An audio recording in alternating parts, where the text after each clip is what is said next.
You now tuned in to the Gumptown Podcast. I'm your boy Doug B. We ain't got nothing to talk about, but we got something to talk about. Let's go.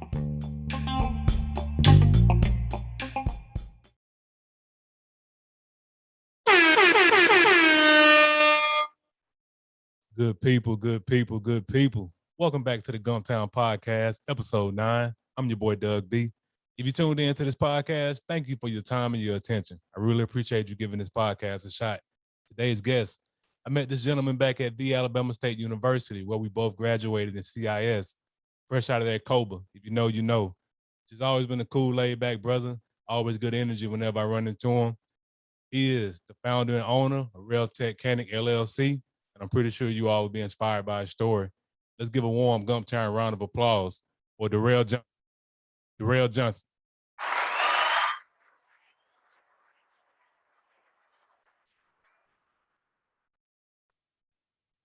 Real, what's going on? Hold on, technical difficulty. Yo, you can hear me? Yes, sir. What's going on with you?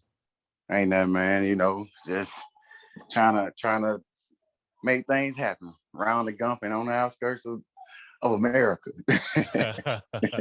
Yes, sir, man. First things first, I want to thank you for taking time out of your schedule to chop it up with me for a few minutes. I really appreciate it. Okay, man. No problem. Yes, sir. Yes, sir. So for the people who don't know Dorell Johnson, tell them a little bit about your story, where you from, and how you got to where you are now. All right. Well, first off, as you said, I'm Dorell Johnson, from Montgomery, Alabama. I want to say the Montgomery, Alabama, Gumptown, Monkey Town, whatever you want to call it. Born and raised right in Ridgecrest, you know. Graduated from Sidney Lanier High School and furthered my education on to the Alabama State University, where I took along and marched and was a part of the ASU Marching Hornets. I got a bachelor's in CIS. Right after that, you know, while in college, as everybody knows that it was hard to come by $1 or $2. Everything ain't as expensive now as it was back then. Well, the price is going up than it was back then, but we still didn't have that extra dollar that we needed. Mm-hmm. So that inspired me to do little side things from whatever it took to get that $1, except for the wrong way. Right. So I started, you know, with my own car. You know, I went to the shop one time. I needed a tune-up on my Grand Marquis. And they told me $800 some. I'm like, I ain't got $800 some to get a tune-up. So I did my little research, popped the hood, and started unscrewing stuff. Yeah, I didn't know what I was doing, but I did it. So that's where it started. Later on, you know, as I always been a computer person, so that's why I took up CIS, kind of further my education and see what they can teach me outside of the internet. Right. Then, you know, start doing like repair on computers, which led on to doing phone screens and electronical things, everything of such. Then, you know, I was like, okay, you can make money here. You can make money there. Okay, let me try this and let me try that. So after trying all these different avenues, I'm like, I think I'm a professional. I ain't got the license yet. I think I'm a professional. So without a license, you know, I was doing work. I was doing work that the professionals doing that looked better than the professionals without being licensed. So with that being said, I was like, do I need to go get a license to do this or do I not? So did a little research and did more research. I'm like, okay, you can just become a general contractor and do all that kind of stuff. Okay. Right. Hold on. So yeah. Hold on one second. That's all good, man. It's all good, bro. Nah, man. One thing we're gonna do is keep it authentic over here, man. I ain't cutting that. I ain't cutting nothing out, man. Hey, hey, man. Definitely gonna keep it real over here. But nah, man, that's a great story. So basically, you like you said, went to Lanier, finished up at State, and you got right into, and that was gonna lead me into my next part of the podcast. So you pretty much already named what products and services you offer at Relltechcanic. Um, Phone repairs, automobile repairs, computer repairs, and you've TV also mounted, everything, man. TV You name mounted. it. So in addition to, is there anything else I left off? You got TV mounting. Man, yeah. You left off everything. You just Hey, gotta go put the for it. word everything. Tell me about it. What products and services do Relltechcanic offer? My apologies. Man, all right. Well, first I want to put at the highlight. I just want to start off the list. I want to put, you know how you say items. I'm just gonna put everything, and then I'm gonna underline and go 1, 2, 3, 4, 5. But I'm not gonna go a complete list. You can get the gist of it. So, all right. First, I want to start off with the phone repairs, computer fixes and diagnosis, TV mounting, hiding the wires behind the TVs, doing electrical work, um, ceiling fans and light fixture replacements, um, auto mechanics. Now I ain't taking the engine out and putting it back in, but I'm doing your daily maintenance on the cars. Doing a little bit further by replacing, like your glass, windows, letting it up, let it down. Window motors, little small stuff, CD players, stuff that gonna get the car running. But like I said, I'm not taking the whole engine out and dropping it on. Right. Oh man, shoot, man, I get calls from even hanging pictures on the wall, hanging a mirror on the wall, like you name it, I'll see if I can do it. If it's not listed, I'll see if I can do it. If I don't know how to do it, I'll see if I can do it. So that's just how I work. The whole business is a DIY business that was focused on, if you don't feel like doing it, I do it. So that's kind of the list. It's extensive, but that's the list. No, man, that's a great list, man. I mean, and I know from being a customer of yours in the past, automobile work as well as TV mounting. I know you do good quality work at an unbeatable price. And if you listening, he pretty much just said you do it all. So if you're in the Montgomery area, you in the River region, if you're in Alabama and you don't want to do it, hey, we're gonna post Relltechcanic's contact information in the description of the podcast. Hit him up. He'll definitely come through, professional, and make it happen for you. So nah, man, that's good stuff, man. I mean, so you just basically, and that's that's gonna lead right into the next part of the podcast. It's three things I always want to cover with any business owner I bring on. I want to talk about the aha moment, the action, and the audacity. You pretty much covered the aha moment, pretty much going to get that work done on your car pretty much sparked the idea, man, let me look this up and do it on my own. Is there anything else you want to add to as to what sparked in you to go and start researching how to fix stuff? Is anything else outside of that? Well, besides keeping money in my pockets and saving my mom. I was brought up in a single parent home with two other brothers, so it's three active boys in the house with a mother. So it's just like, let's try to make this happen and not cause her to spend so much and stuff like that. But so we kept it like that. And shoot, man, like I say, man, my brother's doing the same thing. So we just rolling high roll. Nah, man, that's a great story, man. So pretty much it was a multitude of things. It was you wanting to not pay a whole bunch of money for people to do work that you could do yourself. And as well, like you said, you want to take pressure off your mom. Much respect to you for that, man. Like that's what it's all about, man. Oh You yeah. know, having a reason why to get started. So from the first time you started thinking like this, how long did it take you? So what was that time period between you first starting to learn how to fix on your own stuff to actually starting a business where you went out and did jobs for people? How long did that take? Well, of course, while I was in college, time was kind of an issue. Right. Band, it took up, I want to say 24 hours of your time. Um, Weekends, you out of town every weekend. During the week, you in class, and then you got band after class. So from 4 to 6 o'clock, you got to be at band. And then sometimes we weren't getting out to like 8, 9 o'clock, 11 o'clock on big games, you know. And if anybody knows that, we were at practice. If you don't know, if you went on campus or you went around the school, you can hear it from a distance. We were always at practice. Right.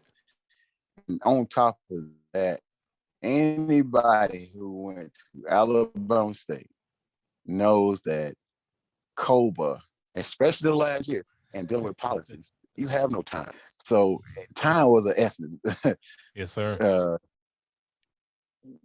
When I was in college. So after I got out of college and I had more time, I was like, man, let's try to put more pressure down and try to get this, into forming a business. So it all started off as Real Tech, and then it was Relltechcanic. And then I was just later on, I'm just like, okay, I'm doing a technical part here, I'm doing a mechanical. How about I just combine the names? So Relltechcanic would be my name other than Relltechcanic.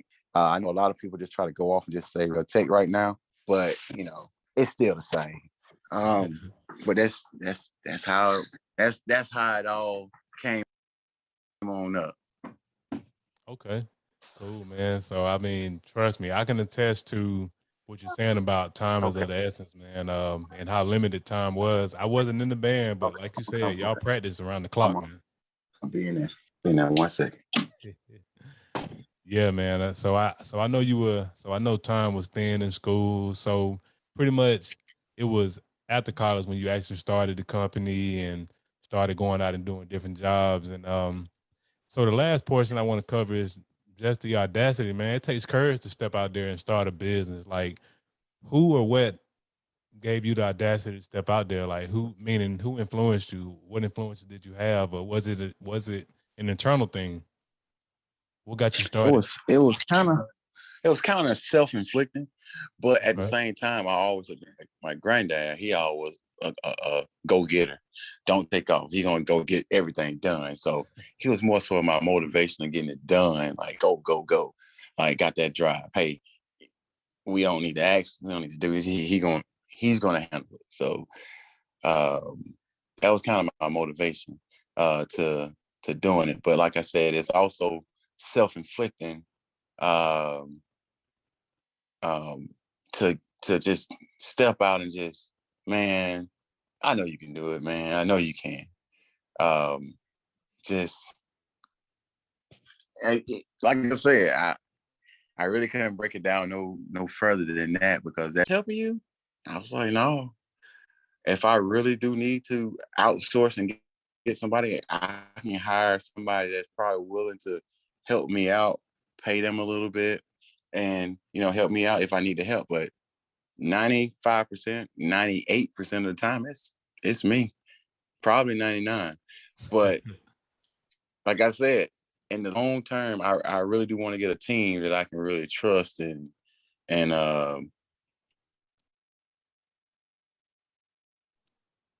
we can just Best Buy and do this. No, Realtek got it.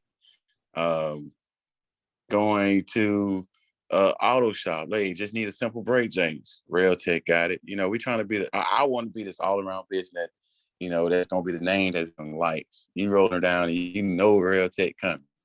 Yes, You sir. book that appointment, he gonna be there. Once that appointment is approved, he's got it. Because I went from just word of mouth to making a Facebook post to now booking appointments to, you know, I don't even know most of these people that I'm getting now, you know, all because of the rep that I've gotten from my business so far. So, I mean, it's a great feeling. It's a real great feeling because I can't go nowhere without, they might not even know my name, but they be like, hey, you remember you mount my TV? You remember you fixed my phone? You know, that's the rep that I have now. And they realize a face and man, yeah, he a cool dude. They ain't, if I ain't fix it, if I didn't fix the phone right, they can most definitely guarantee the conversation that we had while we was there was great. But gratefully, most everything that I have put my hands on has turned out prestigious. Oh man, no doubt, man. And Yeah, hey, man. that's a great long-term vision, man. And I'm pretty sure when you get ready to hire a team and expand out. In that rack that you got time, they put a whole thing of balls in. Yes, man. Well, I'm almost done, man. It's all yeah, good, man. Mama here. We got the kids right now. Just for a second. nah, man.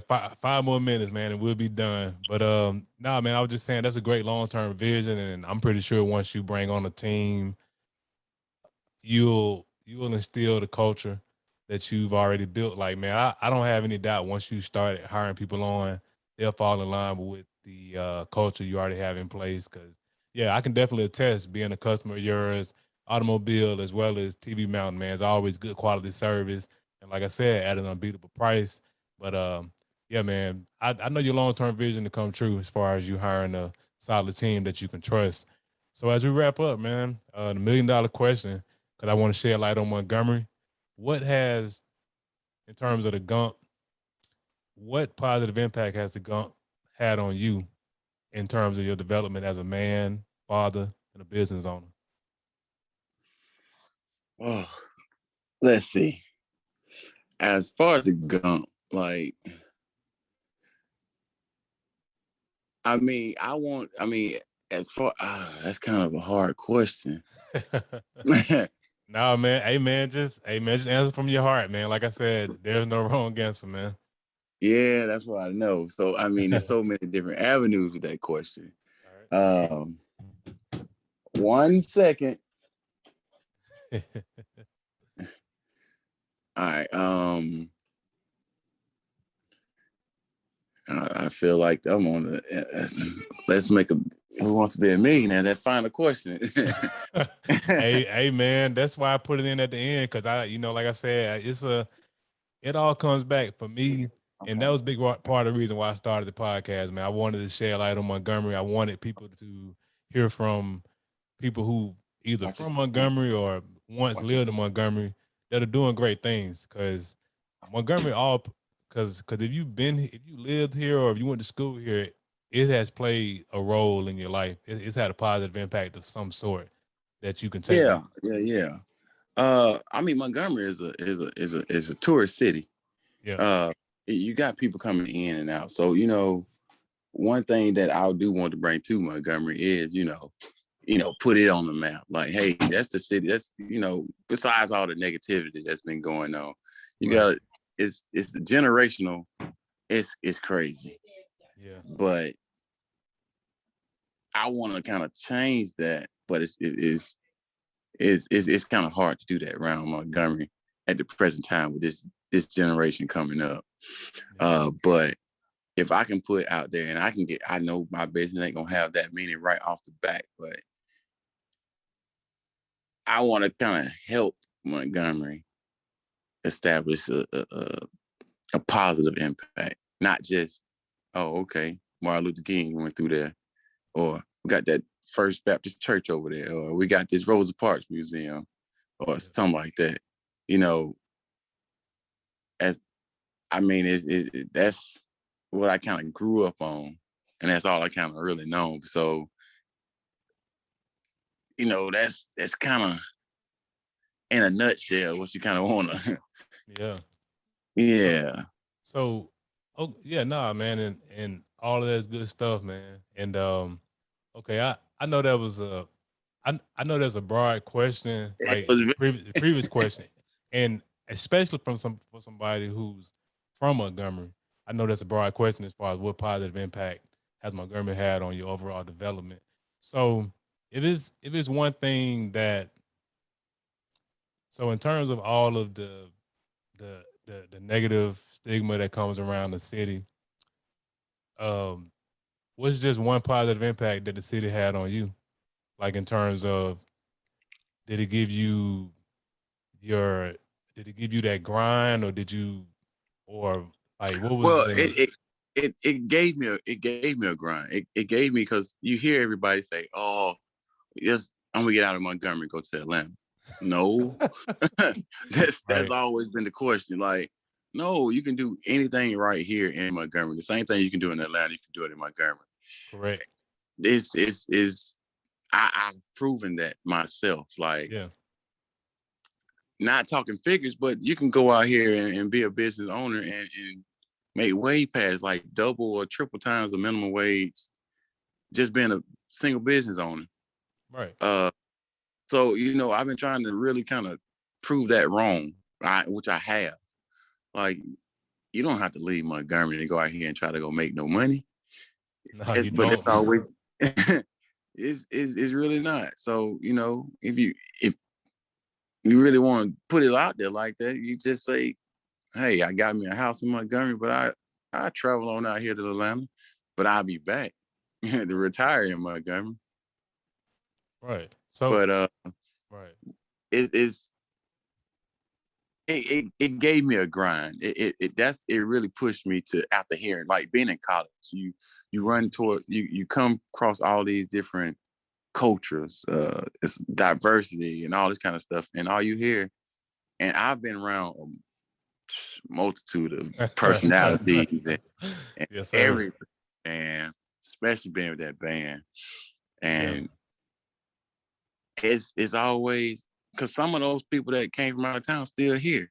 So Right. it's got to be some keeping them there. Right. Right. Something. Right. So he didn't just come down here to get stuck. So what I'm saying is, it did give me a drive to actually, show that you don't have to just leave Montgomery to go and make $1 or make $20 an hour or $25 an hour. If you push and put yourself out there, you can most definitely not be that person that the bottom class doing No, nothing. man. No, man. I mean, and that's a great answer. I mean, and like really, you pretty much hit the nail on the head in terms of putting Montgomery on the map by being doing good business, which you have. What you've been doing with Relltechcanic has been dope, man. And like that's a big part of the reason why I wanted to have you on the podcast to talk about it, man, because I know firsthand experience the stuff you're doing is great, man. I mean, and instead of calling Best Buy and Pep Boys and, well, I shouldn't have said their names. No free publicity over here. If you heard that, disregard what you just heard. But yeah, so instead of calling these big name retailers and stuff, man, like having you on so people can know, hey, this guy does it all, and he's he's shedding a positive light on Montgomery in terms of his service and the products and services that he offers. So with that said, man, how can the people connect with you? What are your social media handles? Facebook, IG? Okay, so right now, I don't have an IG page for Relltechcanic, but most people mainly go to my main page, Dorell Johnson on Facebook. But within the next week or two, I have a business page on Facebook, which is Relltechcanic. Yep. I'll have I'm in the process of getting all my other handlers taken care of. I'll be busy and doing the social media part and doing the actual work, and also having a regular job and a kid. Yes, sir. It can be very time consuming, and being social media wise, if it ain't an appointment that come through that I'm looking at a calendar and you waiting to be for it to be approved, I and can't get to it right then. Right. But within the next week or two, I have all handlers up. But I do have a web page that I created, just like the name, www.relltechcanic.com. That's RELLTECHCANIC.com. You can go to that site and that will give you a brief. Now it don't show you everything, but when you get ready to book and you click that link to book, you will see a list of just about everything. So I got a button on there or a link on there or job on there that says if it's not listed, click here, and then you put your description of what you think you need done, and we can set up a consultation and we can book that and we'll go from there. I also do follow-up calls after that just to verify that you booked everything that you needed to be done. And we'll talk about pricing and all the rest of that, once that is booked. Pricing is on the site. No one is, you pay the same thing Obama pay. And Obama pay the same thing you pay. So there's no price gouging that I do. So That's one thing I do try to keep authentic with you. Like I don't charge being the same thing as Sally. Yeah, being and Sally pay the same thing. Yes, sir. No, man. And of course, I'll put the website and the Facebook page in the description of the episode, man. But yeah, man, that concludes this week's episode. Hey, Rell, man, thanks again for taking time out of your schedule to chop it over with me for a few minutes. I really appreciate it. Man, I appreciate you putting me on the channel, man. Yes, sir. Yes, sir. Well, good people, that concludes another dope episode of the Gumptown Podcast. We gone, but before we leave, remember, be blessed, be safe, but most importantly, have the audacity to be you. Gone.